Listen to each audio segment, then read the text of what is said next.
Hello students, welcome to cast classes. I am your teacher Vipin Chauhan. तो बच्चों, अपने class चल रही है प्रपोजिशन की क्लास चल रही है। ये हमारी 10th 11th वीडियो है, जो भी मुझे भी याद नहीं है, अच्छे से देख लेना। जितने भी लेक्चर्स प्रपोजिशन के हुए हैं, आई होप कि सबको समझ में आ रहे होंगे। नहीं समझ में आते हैं तो बच्चों दोबारा उन वीडियोस को देखो। आपको बार बार बताने की जरूरत नहीं होनी चाहिए कि प्रपोजिशन बहुत इंपॉर्टेंट है। कोई भी एग्जाम में आप बैठे हैं, एक बात सुन लेना। अभी जैसे रीजनल एग्जाम आ रहा है हरियाणा का, ग्राम सचिव, उसके बाद CSHL के फॉर्म अभी हैं, डेट एक्सटेंड कर दी गई है 19 तक। जो भी CSHL के फॉर्म डाल रहे हैं उनसे सुन लेना कि डेट आपकी 15th लास्ट डेट थी, जो 15 दिसंबर, उसको 19 तक एक्सटेंड कर दी गई है। 21 आपकी ऑनलाइन फीस सबमिशन की डेट हो गई है, ठीक है। तो उनको फॉर्म जल्दी जल्दी भरो सारे बच्चे। उसके बाद CGL का नोटिफिकेशन आने वाला है 21 दिसंबर से। तो 21 तारीख से आप CGL के भी फॉर्म फिल कर सकते हैं। बैंकिंग के फॉर्म आपने फिल कर ही दिए होंगे, या बैंकिंग के तो आते ही रहते हैं। और जितने भी, और आपको एक और पता होगा HCS के, ठीक है ना, हरियाणा की जो सर्विसेज हैं, बहुत अच्छी अच्छी पोस्ट उसके अंदर भी हैं। उसमें भी आपका जो फर्स्ट पेपर होगा, और सॉरी सेकंड पेपर होगा, उसमें भी इंग्लिश बहुत अच्छी आएगी, 100 मार्क्स की, ठीक है। और फर्स्ट पेपर में भी आपका CSET में इंग्लिश बहुत आएगा। तो मैं कहना चाह रहा हूँ कि स्टूडेंट, बहुत बहुत पीक टाइम है आपके लिए। 3-3, 4-4, 5-5 एग्जाम्स हैं अगले 6-7 महीने के अंदर अंदर, समझ रहे हो मेरी बात। तो उन 6-7 महीने के अंदर मैं तो कहता हूं ले लो नौकरी, बिल्कुल मिल सकती है आपको जॉब। कैसे मिलेगी? कुछ नहीं करना है, कास्ट क्लासेस पे इंग्लिश, हरियाणा जीके, जो भी सब्जेक्ट आपके चल रहे हैं उन सबको पढ़ो। दोबारा एक बात बताना चाहता हूं कि एग्जाम ओरिएंटेड पढ़ेंगे। जो भी एग्जाम में आता है या आ सकता है वो सब आपको हम कराएंगे, ठीक है। तो जितने जल्दी होके फॉर्म फिल करके आप सब आइए, वीडियोस को देखते रहिए। वीडियोस आपको और ज़्यादा लेंदी मिलने वाली हैं बहुत जल्दी। जैसे कोई एग्जाम आता है तो हम 3-4 घंटे, 4-5 घंटे, बिल्कुल मैं खुद आपको लाइव आके बहुत सारे डाउट्स क्लियर कराऊंगा। वो क्वेश्चंस की बात करेंगे जो शिफ्ट्स में पूछे जा रहे हैं। जैसे कई एग्जाम काफ़ी शिफ्ट में होते हैं, तो जो भी शिफ्ट में क्वेश्चन पूछे जा रहे हैं वो मैं आपको करा दूंगा। आप बस इतना काम करो कि कास्ट चैनल पे आके हमारी वीडियो को सब्सक्राइब, हमारे चैनल को सब्सक्राइब करो, वीडियो को लाइक करो, और अच्छे लगते हैं तो शेयर भी जरूर करना। बात समझ में आ रही है बच्चों? ऑलराइट, तो प्रपोजिशन के वीडियोज हमारा चल रहा है, लेक्चर्स चल रहा है। आज प्रैक्टिस सेशन है हमारा प्रपोजिशन का। प्रपोजिशन की प्रैक्टिस करेंगे। कोई भी प्रोपोजिशन मान लो स्किप हो गया होगा क्लास के अंदर, तो यहाँ पे कवर हो जाएगा। इसीलिए प्रैक्टिस सेशन को लाइटली मत लो, और प्रैक्टिस सेशन ज़्यादा इंपॉर्टेंट है आपके उन कॉन्सेप्ट से। क्यों इंपॉर्टेंट है? कि कॉन्सेप्ट्स एग्जाम में नहीं आते हैं, एग्जाम में क्वेश्चंस आते हैं। ये हमारी, ऐसे बोलते हैं ना, मैच प्रैक्टिस जरूरी है, तो ये वही प्रैक्टिस है। 10 क्वेश्चन प्रपोजिशन के मैंने यहाँ पे राइट डाउन किए हुए हैं। इन 10 क्वेश्चन को अभी चलो सोल्व करते हैं, फिर और 10 क्वेश्चन करेंगे। Practice makes the man perfect, और ये बिल्कुल सही बात है। तो आपको भी अगर परफेक्टली कोई एग्जाम क्लियर करना है, एग्जाम क्रैक करना है, तो प्रैक्टिस करते रहो, बहुत ज्यादा करो। वीडियोस को देखो, इन वर्ड्स को समझो, इन सेंटेंस को समझो, क्या प्रपोजिशन आ सकता है। यहाँ पे मैं ऑप्शन भी नहीं दे रहा हूं, तो आप अपने माइंड में स्ट्राइक कर लीजिए, ठीक है। दोबारा ये जो क्वेश्चंस है, जो पिछली वीडियो में भी कराए थे, आप भी कराऊंगा और वीडियो में भी कराऊंगा, ये सब एग्जाम पॉइंट ऑफ व्यू से बहुत इंपॉर्टेंट है। बात समझ में आ रही है? तो बच्चों, मैं चाहता हूं जल्दी से जल्दी आप वीडियो को शेयर करते रहना, वीडियो को लाइक करते रहना, और जितनी भी चीजें हो सकती है यहाँ पे हम पढ़ते रहेंगे, ठीक है बात? Okay then will start practice session of proposition. Exercise है। प्रपोजिशन मैंने आपको बताए थे, फिक्स प्रपोजिशन होता है, फ्रेजल वर्ब्स होती हैं, और पोजीशन बेस्ड और डायरेक्शन बेस्ड प्रपोजिशंस होते हैं। तो ये प्रपोजिशंस में आपको फिल करना है। इसमें कुछ भी है, मिसलेनियस है, कोई भी आपको जो भी सीख लगता है वो आप चलो भरते हैं एक एक करके। करें प्रैक्टिस अब? ऑलराइट, तो आप लोग क्या है, वहां से रेस्पॉन्स करते रहिएगा, ठीक है। आप लोग आंसर करते रहिएगा, सर ये आंसर है, या आप अगर एक बार स्क्रीनशॉट ले लो, खुद से एक बार देख लो ये आंसर है तुरंत, क्योंकि बच्चों टाइम नहीं होता है। कोई भी एग्जाम हो, आप उसके अंदर, मैं कहता हूं क्यों लैग करते हो, सिलेक्शन क्यों नहीं ले पाते, आप टाइम मैनेजमेंट नहीं कर पाते। तो आप इन क्वेश्चंस में छोटे छोटे प्रपोजिशन में अगर आधे घंटे लेंगे तो फायदा क्या है। तो जितना जल्दी आप एक बार जल्दी से इसका आंसर कर लीजिए, और फिर वीडियो को कंटिन्यू देखो कि क्या सर ने कराया है, क्या नहीं कराया। ओके, चलो स्टार्ट करते हैं। प्रपोजिशन फिल करना है। फर्स्ट क्वेश्चन ये है, क्या है question? They had to translate the document from English dash Spanish, ठीक है। उनको ट्रांसलेट करना है डॉक्यूमेंट इंग्लिश से स्पेनिश में, ठीक है। हिंदी में कुछ भी हो, आपको प्रपोजिशन फिल करना है। क्या प्रपोजिशन आ सकता है, क्या माइंड में आ रहा है आपके इस time? They had to translate the document from English dash Spanish, Spanish में, इंग्लिश से स्पेनिश में उन्हें ट्रांसलेट करना है। बिल्कुल कराया हुआ है आपको, ये फर्स्ट और सेकंड वीडियो देखना, आपको मैंने अच्छे से बताया हुआ है कि क्या आएगा यहाँ पे। चलिए, मैं जान सकता हूँ, पता कर सकता हूँ यहीं से कि काफी बच्चे इसके अंदर इन प्रपोजिशन लगा रहे हैं, ठीक है। Translate from English in Spanish, English में, इंग्लिश से स्पेनिश में। तो बच्चों नहीं, इन नहीं आएगा। आपको मैं बता देता हूं कि जब भी हम कोई चीज एक चीज से दूसरे में कन्वर्ट करते हैं, बताया था ना, ए से दूसरे में कन्वर्ट करते हैं, तो वहां पे इन प्रेपोजिशन नहीं लगाते, प्रेपोजिशन आता है इनटू। इनटू का सेकंड यूज मैंने आपको कराया हुआ है प्रीपोजिशंस में। देखना कि from one state to another, कोई भी चीज कन्वर्ट हो रही है, टर्न हो रही है या ट्रांसलेट हो रही है, उसको हम इनटू प्रीपोजिशन लगाते हैं। तो फिक्स प्रीपोजिशन भी ध्यान रखना, पहले में क्या आएगा, इनटू आएगा। वर्ड क्या है बच्चों, बोलो ट्रांसलेट। तो ट्रांसलेट के साथ जो प्रीपोजिशन हम लगाते हैं बोलते हैं इनटू, ठीक है। तो स्पोकन में भी ध्यान रखना कि sir please translate this sentence in Hindi के into Hindi, sir into Hindi, translate into. ध्यान रखें, छोटी छोटी बातों को एग्जाम में मिलेंगे। ट्रांसलेट इन नहीं, ट्रांसलेट इनटू, में चेंज करना, में कन्वर्ट करना, ठीक है। Convert into, translate into, turn into. Clear है, कराया हुआ है, इसलिए आप थोड़ा याद भी रखिएगा। ट्रांसलेट के बाद क्या आना है भाई, इनटू आना है। Getting my point, very good, okay. ऐसे ही सभी क्वेश्चंस करते हैं। सेकंड क्वेश्चन क्या है, His mother is suffering dash cancer and there is no hope for her, ठीक है। उसकी जो माँ है उसके कैंसर है और उसकी कोई होप भी नहीं है जिंदा रहने की। ये सेंटेंस है हमारा, ओके। क्या आ सकता है बच्चों sentence, His mother is suffering dash cancer, cancer से सफ़र करना, ठीक है, and there is no hope for her। क्या लगाएंगे आप, चलिए बताइए। His mother is suffering dash cancer and there is no hope for her। जल्दी जल्दी आंसर बच्चों, सोच रहे हो, सोच लिया, करेक्ट सोचा है, जो मैंने सोच रहा हूँ वही आप सोच रहे हैं ना, हाँ बस वही सोचते रहना, क्योंकि जो मैं सोच रहा हूँ वही अगर आप सोचोगे तो आपका एग्जाम बहुत जल्दी क्रैक होएगा और दुनिया वाले बहुत अच्छा सोचेंगे फिर आपके लिए, ठीक है। तो सोच सोच से सबकी सोच चेंज करनी है आपको, ऑल राइट। तो सफ़र के साथ बच्चों आता है सफरिंग फ्रॉम कैंसर, बहुत इंपॉर्टेंट प्रीपोजिशन है, फिक्स्ड प्रीपोजिशन है, अगेन बहुत इंपॉर्टेंट है, बहुत एग्जाम में पूछा गया है। क्या, suffer from, I am suffering from fever, इसको बोलते ऐसे हैं, I am suffering from fever, मैं फीवर से सफ़र कर रहा हूँ अभी, ठीक है। तो ये हिंदी वाला सफ़र नहीं है, इट इज़ इंग्लिश वाला सफ़र। तो I am suffering from fever, her mother is suffering from cancer, he is suffering from illness. बात समझ में आ रही है। तो दो वर्ड हमने अभी तक सीखे, क्या है वर्ड, सर ट्रांसलेट इनटू, बोला था ना फिक्स प्रीपोजिशन की प्रैक्टिस करना, और दूसरा वर्ड क्या है हमारा sir, suffer from. Getting my point, very good. Practice practice practice, सिर्फ प्रैक्टिस ही है जो आपको आपका एग्जाम क्लियर करा सकता है। ध्यान रखना। थर्ड सेंटेंस क्या आता है, we have to be there dash 10 at the latest otherwise they won't let us इन।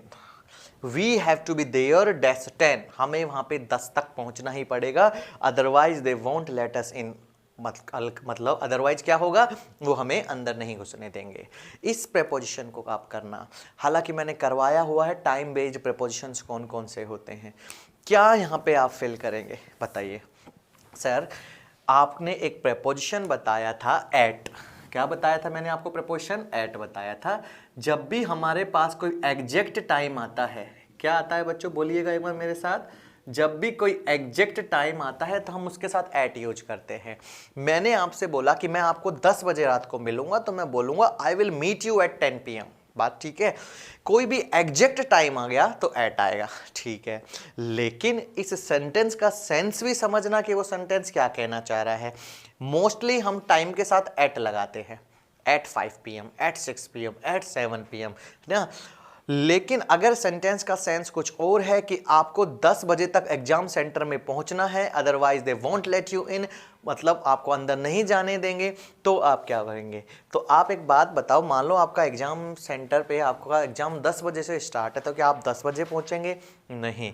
10 बजे के बाद तो एंट्री बंद कर देते हैं। तो आप एट 10 यहाँ पे मत लगाना, क्या लगाएंगे यहाँ पे बताएंगे मुझे। एक ये भी कराया हुआ है मैंने आपको, we have to be there at 10, गलत है। एग्जाम 10 बजे से शुरू है तो 10 बजे ही थोड़ी पहुंचोगे, तो आपको अलाउ भी नहीं करेंगे वो अंदर। तो आप यहाँ पे क्या प्रीपोजिशन लगाओगे, याद करो याद करो याद करो, क्या बताया था मैंने आपको बच्चों, बिल्कुल रिस्पॉन्स आने चाहिए आपके, थोड़ा आया दिमाग में। We have to be there, option देता हूँ, चलो आपको ऑप्शन देता हूँ। We have to be there on 10, exact 10 बजे, we have to be there at 10, we have to be there in 10, या we have to be there by 10। 4 option आपको दिए, we have to be there at 10, we have to be there on 10, we have to be there in 10, या we have to be there by 10। क्या preposition आएगा, yes absolutely correct, जो भी सोच रहे हो सही सोच रहे हो। we have to be there by 10, क्या लगाएंगे मेरे बच्चों, we have to be there by 10, otherwise they won't let us in. हमें वहाँ पे 10 बजे तक पहुँचना है, हमें वहाँ पे 10 बजे से पहले पहुँचना है। आपको ये मैंने अच्छे से समझाया था बाय प्रीपोजिशन में, देख लीजिएगा प्रीवियस वीडियो, सब कुछ कराया हुआ है और ये क्वेश्चंस पूछे गए हैं एग्जाम्स में। मैंने आपको बोला बाय। बच्चों बाय प्रीपोजिशन के बहुत सारे मतलब बताए थे। बाय का मतलब कोई के द्वारा बोलता है, कोई कुछ बोलता है। बाय के मैंने 4 से 5 मतलब आपको समझाए हैं प्रीपोजिशन क्लास में। यहाँ पे बाय का क्या मतलब है बच्चों, बाय के बाद जब भी आपका टाइम आ जाए, बोलो क्या आ जाए सर, टाइम आ जाए, ठीक है, तो उस बाय का मतलब होता है बिफोर। क्या होता है, बिफोर, ठीक है। तो आप थोड़ा सा सेंटेंस का सेंस समझ के उस पे उसकी अप्रोच रखना, उस पे अप्रोच करना कि यार ये सेंटेंस कहना क्या चाह रहा है कि 10 बजे तक पहुंच जाए तो कोई प्रॉब्लम नहीं, यहाँ पे तो प्रॉब्लम है 10 बजे तक पहुंचने में। तो आप क्या बोलेंगे, we have to be there by 10, we have to be there before 10, हमें वहाँ पे 10 बजे से पहला पहुंचना होगा। बताया था ऐसा सेंटेंस। एक सेंटेंस और बोलता हूँ इससे कि I will meet you by 5 PM, मैं आपको 5 बजे तक मिलूंगा, नहीं मैं आपको 5 बजे से पहले मिल लूंगा। I meet you by 5 PM, 5 बजे से पहले। I meet you by morning, I be there by Monday, I be there by Tuesday, I be there by day after tomorrow. तो जब भी बाई के बाद टाइम आता है तो उस बाई का मतलब उससे पहले होता है, ना कि उस एग्जैक्ट टाइम बता रहा है, ठीक है। तो ये प्रपोशन बहुत इंपॉर्टेंट है। जैसे सुनना बच्चों, एट टाइम जब भी आएगा यानी कि एट 5 PM, एट 6 PM, वो डिनोट करता है एग्जैक्ट उसी की बात हो रही है। लेकिन अगर बाई आ गया तो आप उससे पहले की बात कर रहे हैं, ठीक है। Salman Khan will get married by the end of 2050, Salman Khan 2050 से पहले पहले तक शादी कर लेगा। बात समझ में आ रही है, इस टाइप ऑफ सेंटेंस की हम बात कर रहे हैं, ठीक है, ओके। तो यहाँ पे बाय 10 सबको समझ में आ रहा है। तो मैं चाहता हूँ आप लोग आंसर ज़्यादा करिए, इन छोटी छोटी बातों को समझिए, इन छोटी छोटी बातों से प्रैक्टिस करिए, बहुत इंपॉर्टेंट है भाई। प्रेपोजिशन है, बहुत एग्जाम्स में आ रहे हैं, बहुत एग्जाम में पूछे जा रहे हैं, ठीक है, alright, okay. Now what is the next question, next question बताइएगा बच्चों। We heard about the natural disaster dash the news, हमने जो ये नेचुरल डिजास्टर समझते हैं ना, नेचुरल डिजास्टर जो हुआ है उसके बारे में न्यूज पर सुना है। क्या लगा सकते हैं प्रपोजिशन, आप लोग सोचिएगा थोड़ा। We heard about the natural disaster dash the news, जो ये नेचुरल डिजास्टर हुआ है उसके बारे में हमने न्यूज से सुना है, क्या प्रपोजिशन लगाएंगे। We heard about the natural disaster dash the news, I am giving you time, ठीक है, सोचो और आंसर करो थोड़ा सा, क्या लगा सकते हैं, बोलो बोलो बोलो, आंसर चाहिए बच्चों। इन छोटी छोटी चीज़ों की प्रैक्टिस करोगे तो बिलीव मी कोई भी एग्जाम ऐसा नहीं होगा जिसको आप क्रैक नहीं कर पाते हो। एम्बिशन बहुत अच्छा रखो, अपना अचीव करने की कोशिश करो टारगेट को, ठीक है। बस इतना बोलना चाहता हूँ कि कोई भी यहाँ पे आपको हम फेक प्रोमिस नहीं करेंगे, कुछ भी हम ऐसा कोई इल्यूजन में नहीं डालेंगे कि हमें पैसे दो हम आपको पढ़ाएंगे, 1 साल का कोर्स होगा, 1 महीने का कोर्स होगा, नहीं। जो वीडियो आपको मिलती हैं फ्री ऑफ कॉस्ट मिल रही हैं, उनको सीखो, उनसे थोड़ा थोड़ा देखते रहो उनको, बस आपका क्या जाता है भाई। अगर डिटर्मिनेशन है, ठीक है, डेडिकेशन है कि you have to get selected somewhere, तो आपको पढ़ना ही होगा और कोई ऑप्शन नहीं है। There is no substitute of hard work, कोई सब्स्टिट्यूट नहीं होगा हार्ड वर्क का, आपको ये सब पढ़ना होगा। और मैं खुद बिलीव करता हूँ कि सबसे इजी पढ़ाई होती है बच्चों, कुछ नहीं है। बुक्स को आप, you can not carry books everywhere, आप हर किताब को हर जगह कैरी नहीं कर सकते। आप ट्रैवलिंग कर रहे हो तो आपकी एक चीज़ है that will always be with you, वो क्या होगा, your mobile phone, your cell phone, your phone is always with you. तो आपको कुछ नहीं करना है, and your earphone will always be with you too, वो भी तो आपके साथ ही रहता है हमेशा। तो आपको बस अपना फोन और अपना ईयरफोन साथ रखना है। Don't waste any time, because around 6 month, जो ये 6 मंथ्स है, upcoming 6 months, you have plenty of exams to crack, आपको बहुत सारे एग्जाम्स क्रैक करने हैं। तो आगे आने वाले 6-7 महीने के लिए just carry your phone everywhere, वो तो आप करते ही हो, मुझे बताने की जरूरत नहीं है, and carry your earphone as well, और उनको लगाओ। और आप ये गाने सुनने के लिए बंद करो, अब गाने वाने बाद में सुन लेना। हाँ, हनी सिंह के अच्छे गाने आ रहे हैं, नए, बहुत सारे गाने नए आ रहे हैं, इन गानों को बाद में सुनना, पहले थोड़े दिन के लिए हमारी वीडियो देख लो, थोड़े दिन के लिए हमारे लेक्चर सुन लीजिए, एग्जाम क्लियर करा देंगे आपका, ठीक है। इतना हम बोल सकते हैं, बड़ी जेन्युइनली बात बता रहे हैं आपको, ठीक है, okay. We heard about the natural disaster dash the news, क्या आएगा यहाँ पे, आप 2 प्रीपोजिशन लगा सकते हैं, कोई भी ऑप्शन में हो। We heard about the natural disaster from the news, news से सुना था, या ऑन द न्यूज। बच्चों एक ये भी फ्रेज होता है, ऑन द न्यूज या फ्रॉम द न्यूज, कोई भी आप एक इसमें लगा सकते हैं, ऑप्शन में देख लेना। दोनों हो तो आपको मैं बताता हूं क्या प्रेफर करेंगे। कई बार हो जाता है कि दोनों सही आ रहे हैं, आप बोलेंगे ऑन द न्यूज। एक फ्रेज याद कर लेना, on the news, I've heard all this on the news, मैंने ये सब समाचार पर सुना है। I've heard all this on the news, I've heard all this from the news। लगा सकते हैं from भी from the news, लगा सकते हैं on the news। If both are given in a sentence, if both are given in an option, then what would you prefer? You would prefer on the news। Are you getting my point? On the news is a phrase that you always have to keep in your mind। आपको हमेशा अपने mind में रखना है। समझ में आ रही है? We heard about the natural disaster on the news। Very good। चलिए 5th क्वेश्चन बताइए।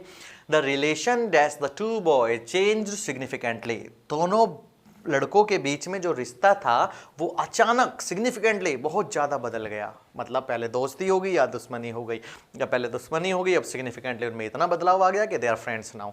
ठीक है, तो हमें इतना मैटर नहीं सोचना है, हमें तो बस प्रपोशंस के छोटे छोटे कॉन्सेप्ट क्लियर करने हैं, छोटी छोटी बातें क्लियर करनी है। What could be the answer here? The relationship dash the two boys had changed significantly. What could be the answer here बच्चों? Give me your responses। Answer चाहिए, रिस्पॉन्स चाहिए। What could be the answer? The relationship that the two boys had changed significantly। बहुत simple है, बहुत simple चीज़ है। क्या आ सकता है यहाँ पे बच्चों? मैंने आपको बताया था क्या, 3 प्रपोजिशन आपको कराए थे। I'll write down here। क्या था वो प्रपोजिशन बच्चों? एक था हमारा बिटवीन। क्या था? बिटवीन। ठीक है ना? Can you see this? All right, between preposition था। एक हमारा प्रपोजिशन था अमंग। याद है ये सारे आपको? बिटवीन का मतलब बीच में, अमंग का मतलब बीच में, और एक और हमारा प्रपोजिशन था एमिड।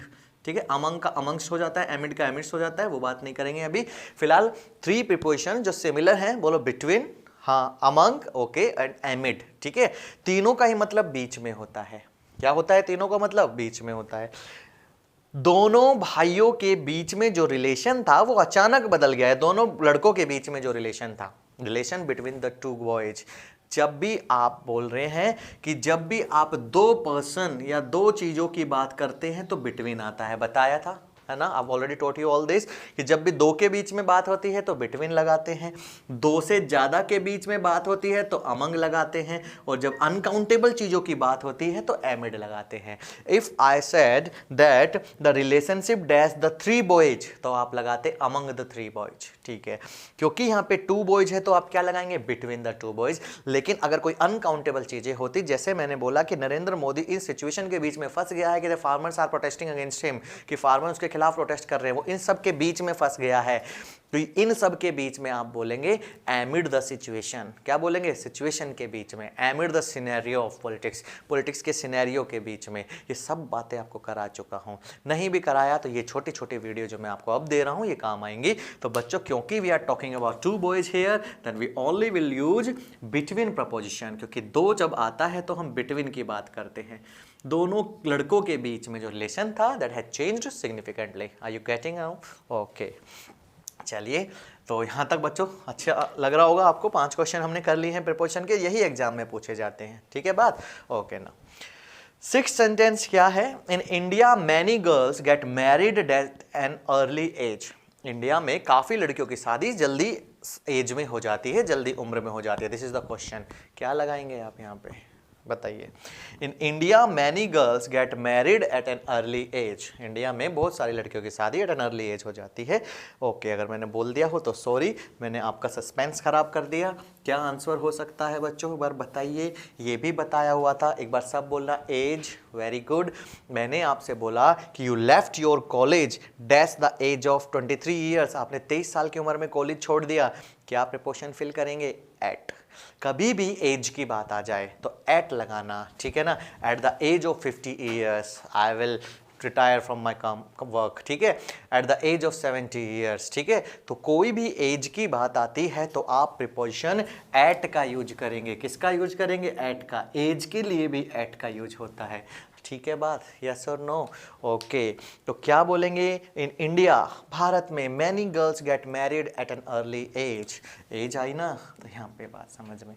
ओके, सही है? चलो, तो वेरी गुड, समझ में आ रहा होगा आप लोगों को ये सब। हाँ जी, नेक्स्ट क्वेश्चन क्या है? My dad insisted dash taking the later train. मेरे डैड ने ये इंसिस्ट किया कि ये ट्रेन नहीं, दूसरी वाली ट्रेन में जाएंगे, इस ट्रेन में नहीं, लेटर वाली ट्रेन में जाएंगे। क्या आ सकता है? बताइए मेरे मित्रों, मेरे स्टूडेंट्स, मेरे कलीग्स, सबका साथ चाहता हूँ, सबका विकास चाहता हूँ, है ना। आप लोगों को आना है कास्ट क्लासेस के अंदर, वीडियोस को 1-2 बार देखना है, वीडियोस अच्छी लगेंगी, आई होप कि अच्छी लग रही होंगी और भी अच्छी लगेंगी। आप लोग बस थोड़ा सा हमें प्यार देते रहिए। आप लोग को काम बस इतना है, वीडियोज अच्छी लगेंगी definitely, no doubt about it, बस आपको हमारी वीडियोज को शेयर करना है और वीडियो को शुरू से अंत तक जरूर देखें, ठीक है। पढ़ते रहें, आपके ही काम की चीज़ है, ठीक है। एंटरटेनमेंट यहाँ पे बिल्कुल नहीं हो रहा है, ऐसा नहीं है कि एंटरटेनमेंट मैं आपको यहाँ पे डांस करके दिखाऊंगा या आपके लिए कुछ ऐसा एंटरटेनमेंट पर्पस आएगा, कॉमेडी वगैरह कुछ नहीं होंगी। सब कुछ करेंगे तो सिर्फ करेंगे क्या, पढ़ाई करेंगे यहाँ पे, ठीक है। आपका एम्बिशन हम टेक केयर करेंगे, हम आपको एम्बिशन तक पहुंचाएंगे। क्या है question, my dad insisted dash taking the later train, मेरे डैड ने इंसिस्ट किया कि लेटर ट्रेन पे हम जाएंगे, इस वाली ट्रेन में नहीं जाएंगे। बच्चों मैंने यहाँ पे क्या लगा दिया, स्टार लगा दिया। क्यों स्टार लगा दिया, because I do personally believe that this is one of the most indispensable question that you can ever be asked in future question, ठीक है। तो फ्यूचर में कभी भी ये पूछा जा सकता है। तो क्या है आपका यहाँ पे क्या आंसर होगा, बताएंगे थोड़ा बहुत। My dad insisted dash taking the later train, बहुत इंपॉर्टेंट है, लास्ट वीडियो में भी आपको मैंने ये कराया था बच्चों। वर्ड है इंसिस्ट, इंसिस्टेड, ठीक है। इंसिस्ट, इंसिस्ट का मतलब होता है किसी से आग्रह करना, बार बार उसका बोलना, I am insisting please do this, I am insisting please do this, मैं इंसिस्ट कर रहा हूँ ये करो, ये इंसिस्ट कर रहा हूँ ये करो। बच्चों मैं इस वर्ड को बार बार बोलना चाहता हूँ, बार बार लिखवाना चाहता हूँ कि इंसिस्ट के साथ, किसके साथ मेरे बच्चों, इंसिस्ट के साथ प्रेपोजिशन ऑन आएगा। क्या आएगा, ऑन। इंसिस्ट का मतलब आग्रह करना, किसी बात पर आग्रह करना, किसी बात पर अटल रहना कि ये बात करवा के माननी है आपसे, तो इंसिस्ट ऑन आपका वर्ड है जो आप यूज कर सकते हैं। क्या बोलेंगे, माई डैड इंसिस्टेड ऑन, क्या बोलेंगे, my dad insisted on taking the later train, मेरे डैड ने इस बात पे आग्रह किया था, मेरे डैड ने इंसिस्ट किया था कि we will go in later train. बात समझ में आ रही है, ओके, ठीक है। चलिए, बहुत अच्छा वर्ड है बच्चों, ठीक है। थोड़ा सा मानना मेरी बात, बिलीव करना, इंसिस्ट होने आ सकता है वर्ड। नेक्स्ट क्या है, 8th, the new smartphone is similar dash the one I bought a few year अगो, जो नया स्मार्टफोन मैं लाया हूं वो उसी के सिमिलर है जो 1 साल पहले मैं लाया था या कुछ साल पहले मैं लाया था। इसका मुझे लगता है आप लोगों ने आंसर कर दिया होगा। क्या आंसर क्या होगा आपका, सिमिलर, अरे बहुत बोलते हैं, you are pretty much similar to, अरे मैंने बोल दिया तो वेरी गुड, बोल दिया तो आपने सुन लिया। क्या सुना, सिमिलर के साथ आता है बच्चों टू प्रेपोजिशन, फिक्स प्रेपोजिशन है, इसको भी याद रखना। क्या है फिक्स प्रेपोजिशन, सिमिलर टू, ध्यान रखना। You are the new smartphone is similar to the one I bought a few year ago, similar to आप बिल्कुल लगा सकते हैं, ठीक है बात, ओके, ठीक है। ये सारे प्रेपोजिशंस फिक्स प्रेपोजिशंस है, इनको ध्यान रखना। नेक्स्ट 9th क्वेश्चन क्या है, all the celebrations and parties were called dash because of tragic accidents. All the celebration and parties were called dash because of tragic accidents. जितने भी पार्टीज थे या सेलिब्रेशन थे वो कॉल्ड कुछ हुए क्योंकि ट्रेजिक एक्सीडेंट हो गया। अब आप इससे थोड़ा सेंस तो समझ रहे होंगे कि यार जितने भी जो सेलिब्रेशन या पार्टीज थी जो एक्सीडेंट होगा तो ऑब्वियस सी बात है कि दे विल नॉट कंटिन्यू, वो पार्टीज कंटिन्यू नहीं होंगी, वो सेलिब्रेशन कंटिन्यू नहीं होंगे, तो वो क्या हो गए बच्चों। मैं आपको इसमें ना ऑप्शन देना चाहता हूँ क्योंकि ये इंपॉर्टेंट है और आपको पता समझ में आ गया होगा कि ये फिक्स प्रीपोजिशन का नहीं है, ये फ्रेजल वर्ब का क्वेश्चन है। किसका क्वेश्चन है ये, फ्रेजल वर्ब का। मैंने अगर आपको 9th वाले के लिए ऑप्शन दिए तो मैं बोलूँगा called for, called at, called off या कोल्ड OFF, ये 4 ऑप्शन मैंने दिए। ये चारों फ्रेजल वर्ब्स हैं अपने। All the celebration and parties were called dash because of tragic accident, ठीक है। क्या आ सकता है इसके अंदर बताइए, सारे celebration parties called dash because of tragic accident for at OF या OFF और OF, ये भी ध्यान रखना। तो बच्चों फ्रेजल वर्ब्स, फ्रेजल वर्ब्स क्या बताई थी, थोड़ा सा सुनना। कोल के साथ जब ऑफ आएगा, सिंगल एफ आता ही नहीं है, डबल एफ आएगा। कभी कोल के साथ एट आता है, कभी कोल के साथ फॉर आता है, कभी इन भी आता है। तो ये कुछ फ्रेजल वर्ब्स होती हैं। पूरी वीडियोस, प्रीवियस वीडियोस देख लेना, सब समझ में आएगा। फिलहाल रटने वाली बात है। कॉल फॉर का मतलब होता है रिक्वायर, जरूरत। ही कॉल्ड फॉर 500 रुपीज, उसको 500 रुपए की जरूरत पड़ी, ठीक है। कॉल एट का मतलब होता है टू विजिट समवेयर, कहीं पे विजिट करना, कहीं जगह। He called at my house last evening, कल वो मेरे घर आया कल शाम को। He called at my house, ये फ्रेजल वर्ब्स है, ठीक है। कॉल ऑफ का मतलब आपने बिल्कुल सुना होगा, टू कैंसिल। क्या होता है? टू कैंसिल या टू रिवोक। अच्छा वर्ड याद रखना, रिवोक। इसको बोलते हैं रद्द करना। क्या करना? रद्द करना, कैंसिल करना। ये आपने सुना होगा। Match has been called off due to rain, सब टाइटल्स लिखे रखते हैं स्टार क्रिकेट, 10 स्पोर्ट्स, जो भी चैनल आपके देखते हैं स्पोर्ट्स के। जब भी बारिश आ जाती है मैच में, जब बोलते हैं ना वो match has been interrupted due to rain, या लिखा आता है the match has been called off due to rain, rain की वजह से मैच को कॉल ऑफ ही कर दिया। कॉल ऑफ मीन्स रद्द कर दिया। There will not be any match now, अब कोई मैच नहीं होगा। तो sorry, all the celebrations and parties were called off, double F, single F कुछ नहीं होता है, क्या लगाएंगे? Called off because of tragic accidents. सारे पार्टीज को कैंसिल कर दिया है क्योंकि एक्सीडेंट हो गया था। बात समझ में आ रही है? यस और नो? ओके, 10th क्वेश्चन और देख लेते हैं। He succeeded dash convincing his boss that it was the right move. वो कामयाब हुआ अपने बॉस को मनाने में कि जो भी तुमने किया that was the right move, वो बिल्कुल सही डिसीजन था, सही स्टेप था। क्या प्रपोजिशन लगाएंगे आप लोग मुझे बताइए। He succeeded dash convincing his boss that it was the right move. क्या प्रपोजिशन का आप यूज कर सकते हैं यहाँ पे? सोचो सोचो। ही ऑप्शन दे देता हूँ। He succeeded on, पहला ऑप्शन दिख रहा है आपको, I hope you can see here. Okay, he succeeded in, he succeeded of, या ही सक्सेडेड टू। 4 ऑप्शन है यहाँ पे, आप मुझे बताइए क्या लगा सकते हैं। He succeeded dash convincing his boss that it was the right, वो इस चीज़ में कामयाब हुआ। हाँ वही बात है, हिंदी में बोलते हैं ना, वो इस चीज़ में कामयाब हुआ। तो यहाँ पे आप प्रपोजिशन लगाएंगे, he succeeded in convincing his boss that it was the right move. बच्चों आई होप कि जो 10 क्वेश्चन है कुछ ना कुछ हेल्प करेंगे। इनफैक्ट मैं कहता हूँ कुछ ना कुछ नहीं, काफ़ी हेल्प करेंगे आपको। एग्जाम्स में जब बैठेंगे तो यही क्वेश्चंस काम आएंगे। कॉन्सेप्ट्स अगर नहीं भी आते हैं तो कुछ छोटी छोटी चीज़ों की जब प्रैक्टिस करते हैं ना, तो हमारे माइंड में बिल्कुल ऐसे बैठ जाती है कि सीधा एग्जाम में वो स्ट्राइक करती है। सही है बात? ओके, तो ये जो 10 क्वेश्चंस हैं इनमें हमें कुछ चीज़ें सीखने को मिले, कुछ फिक्स प्रपोजिशन सीखने को मिले। ठीक है, तो बच्चों प्रपोजिशन बहुत इंपॉर्टेंट है। इसके तो मैं कहता हूँ बहुत वीडियो जाएंगी, बहुत प्रैक्टिस सेशंस आएंगे प्रपोजिशन के, because there are plenty of propositions. इतने प्रपोजिशन हैं that we can not learn every of them. हम सबके सब याद नहीं कर सकते उनको, हमें कुछ प्रैक्टिस करेंगे, कुछ रटा दिमाग में याद रह जाएगा। और कुछ प्रपोजिशन जो फिक्स प्रपोजिशंस मैं आपको बता रहा हूँ, ये कुछ ही प्रपोजिशन है, जैसे इंसिस्ट ऑन हो गया, जैसे सिमिलर टू हो गया, फेमिलियर विद हो गया, ठीक है, और क्या हो गया, सक्सीडेड इन हो गया। यही घूम फिरा के हर एग्जाम में पूछी जाती हैं। सही है बात? तो बच्चों ये क्वेश्चंस है, थोड़ा सा हल्का सा अगर हम रिवाइज करते हैं तो बात करते हैं क्या, मेरे साथ बोलना, ट्रांसलेट इनटू, ठीक है, convert into, turn into, into आता है ट्रांसलेट के साथ, सफरिंग फ्रॉम, सफर के साथ फ्रॉम आता है, 10 टाइम के साथ एट भी आता है, at 5 PM exact time, by 5 PM 5 बजे से पहले, ये बात ध्यान रखना। नेक्स्ट क्या है, ऑन द न्यूज फ्रेज होता है, या आप उसको फ्रॉम द न्यूज भी बोल सकते हैं। ठीक है, ऑन द न्यूज या from the news. I heard this news, ठीक है, I have heard about this incident on the news. ठीक है, the relationship between the two boys, जब भी दो चीज़ें आती हैं तो बिटवीन लगाते हैं, दो से ज़्यादा होती है तो अमंग लगाते हैं, और अनकाउंटेबल चीज़ें आती हैं तो एमिड लगाते हैं। ओके, एज की बात आती है तो एट प्रिपोजिशन लगाते हैं, एट एन अर्ली एज। ठीक है बात। इंसिस्ट बहुत अच्छा वर्ड है, इंसिस्ट के साथ आप हमेशा फिक्स प्रिपोजिशन क्या याद रखेंगे, ऑन याद रखेंगे।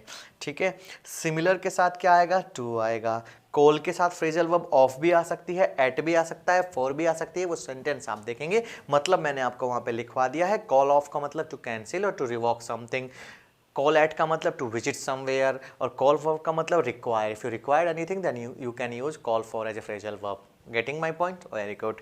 नेक्स्ट क्या है हमारा कि sir he succeeded in convincing, succeeded in convincing. बात समझ में आ रही है? एक बात हल्की सी और बता देता हूँ, अगर यहाँ पे दिख रहा है आपको बच्चों, कहीं भी आपने एक चीज़ नोटिस करी है क्या, हालांकि लेटेस्ट टॉपिक्स में हम ये करेंगे कि कोई भी प्रेपोजिशन आ जाए, बोलो क्या आ जाए, कोई भी प्रेपोजिशन आती है, तो उसके बाद अगर कोई भी वर्ब आती है, देख लेना किसी भी इंटरनेट पूरी इंग्लिश लैंग्वेज में कभी भी देख लेना, प्रेपोजिशन के बाद कोई वर्ब आती है तो वो आईएनजी फॉर्म में आएगी।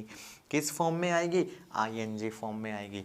इनकन्विंस नहीं होता, इनकन्विंसिंग होगा। ऑन टेक नहीं होता, ऑन टेकिंग होता है। ठीक है, और भी अगर आपको दिख रहा हो कहीं पे भी तो ध्यान से समझ लीजिए, वर्ब अगर आती है तो आईएनजी फॉर्म में आएगी। होता क्या है V1 ING? ये एक्चुअली में वर्ब नहीं होती है, पार्टिसिपल्स होते हैं। ये आपको बाद में समझाएंगे। तो आज के लिए फ़िलहाल इतना ही। तब तक के लिए देखते रहिएगा कास्ट चैनल, बहुत अच्छा चैनल है और एजुकेशन चैनल है। फुल डेडिकेटेड टीचर्स होंगे यहाँ पे और आपका भी हम डेडिकेशन मांगते हैं कि आप अपने फुल डेडिकेशन दिखाइए। तो दैट्स ऑल फॉर टुडे। कल फिर मिलते हैं कुछ और प्रेपोजिशंस प्रैक्टिस के साथ। Till then thank you, good bye. Video अच्छे लगे तो बच्चों शेयर जरूर करिएगा। Thank you students.